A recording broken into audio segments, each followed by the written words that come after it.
So the word Sambusa is a Persian word that means triangle. So over the years, Sambusa became known as Samosa. And that's what I'm going to show you how to cook today. I hope you enjoy this recipe. So firstly, we have 200 grams of plain flour.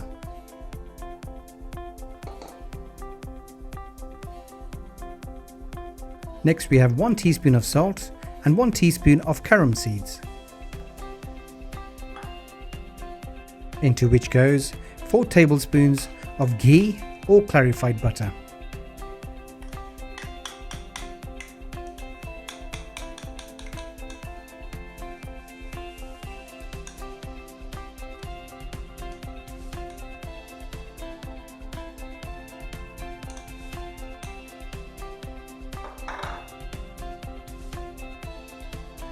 So after adding all these ingredients into a bowl, you want to ensure that each piece of flour has been rubbed thoroughly with the ghee.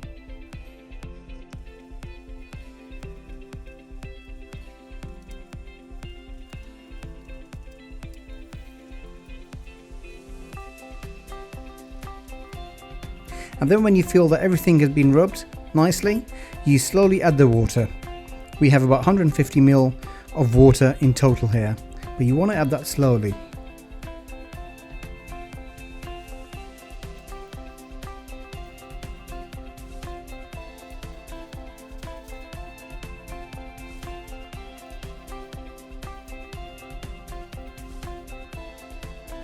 And now give that a good knead and really get your hands and your knuckle in there.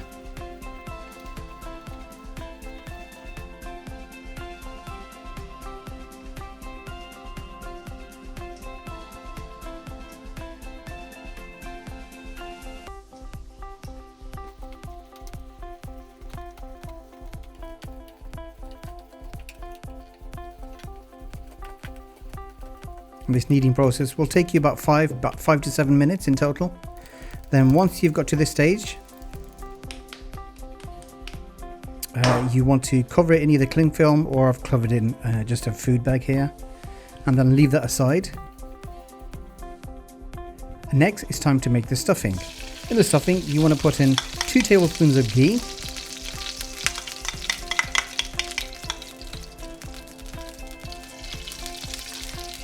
to that now we add 2 tablespoons of garlic paste and 2 tablespoons of ginger paste.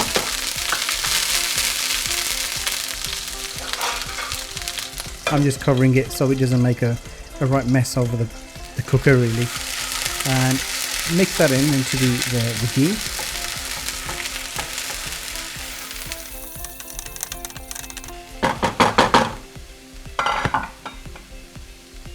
Next, it's time for 1 teaspoon of cumin seeds.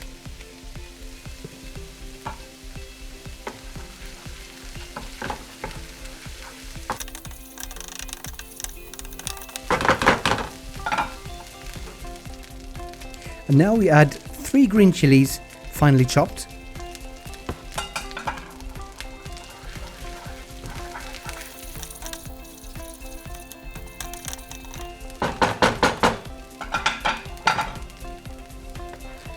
Into that goes 1 large onion, finely chopped as well.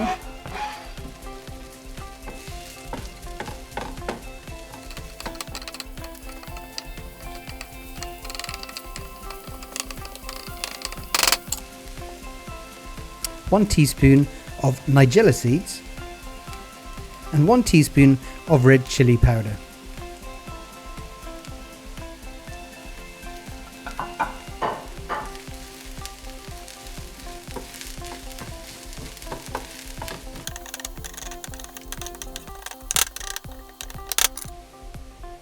And into that goes 1 teaspoon of coriander powder,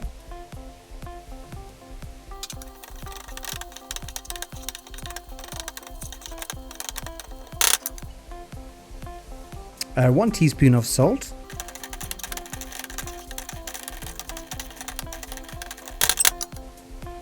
and now in goes the boiled potato that's been crushed slightly just by hand. Mix everything nice and thoroughly and make sure all that lovely fluffy potato gets coated with all those lovely spices and onions and ginger garlic paste.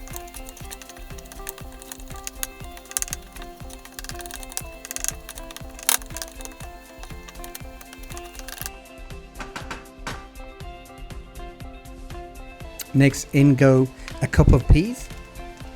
These can be either fresh or of the frozen variety.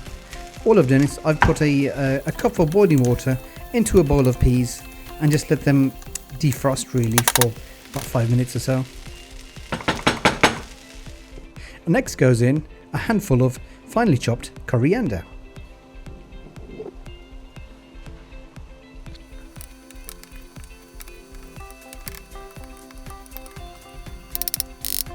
And there you go, your samosa stuffing is now ready. And next it's time to turn our attention to our dough.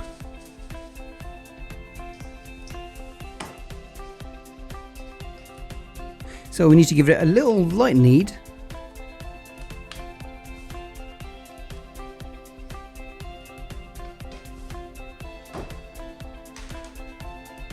Just give your work surface a dusting of flour.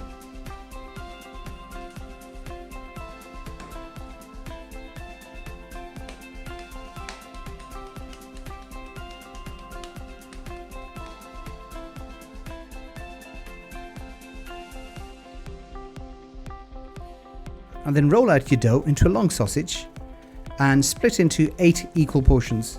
I'm using the back end of my knife here so I don't spoil the worktop, but it's probably best to do this on a chopping board. And now you want to roll your dough into 8 equal sized balls.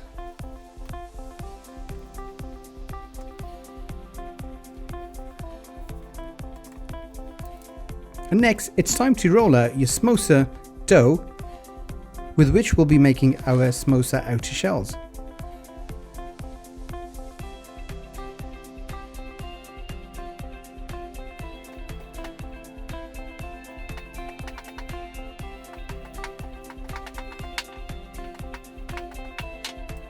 I mean, you want to get them fairly thin. They need to be between 3 to 4 mil thick, really.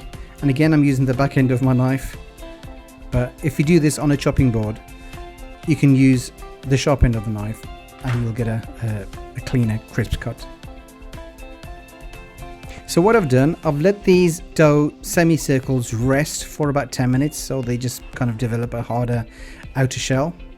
And I've made a paste with flour and water. It's quite a thick paste, and this paste is used to glue the two sides of the semicircle to create a cone, as you can see here, and then pinch the sides that you've glued so it forms a nice cone shape.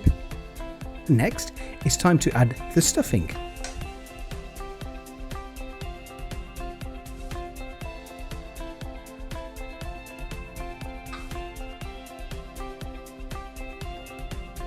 Be careful not to add too much stuffing, otherwise you won't be able to close the samosa. So apply some more of the flour paste on the inside of the samosa, as you can see here, and that will ensure you get a nice watertight seal to the samosa and the stuffing inside it.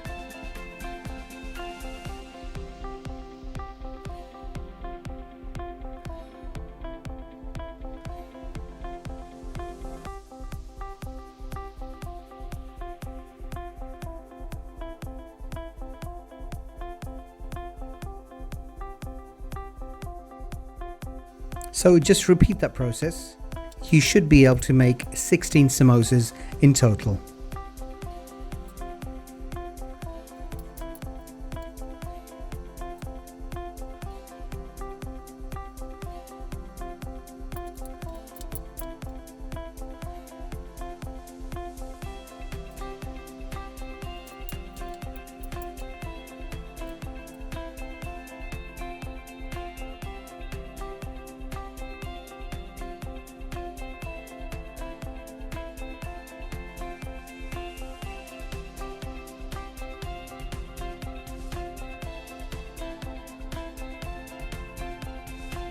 So now your samosas are ready for frying.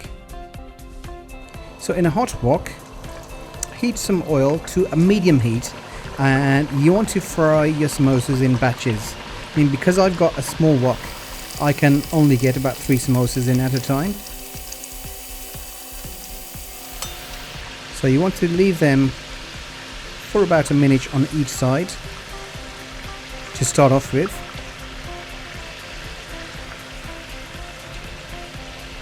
But do keep an eye on them because they do change colour very, very quickly.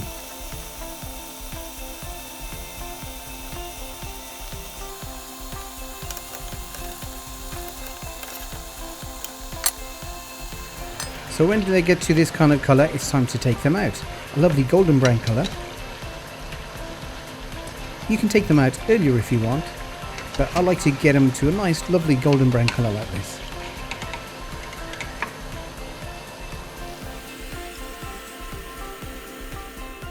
So there you have it, nice and crispy on the outside and lovely and fluffy and spicy on the inside. If you try this recipe, don't forget to leave comments down below and let me know how it turned out, and don't forget to subscribe.